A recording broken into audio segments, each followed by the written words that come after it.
This is the primary login page. After the primary login, the secondary login button is for login with Active Directory. This is the default state for an agent when no call is in progress.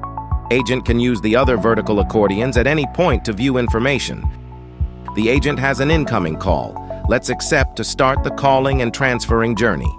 The customer's identity cannot be resolved in this example. The operator can choose from one of the matched identities as per system recommendation. The customer's number and type of customer is shown. The red-green buttons change state. You can revert the state by clicking on your selection again. With the customer, agent can end call, pause, hold, or add agent. Consult adds an agent to the call. When you search a skill group, shows only skill groups with amount registered agents of greater than 0 WO. It doesn't matter if active or not, so there is no possibility to transfer calls to empty skill groups. The customer has been automatically put on hold while the phone line tries to connect to the selected agent.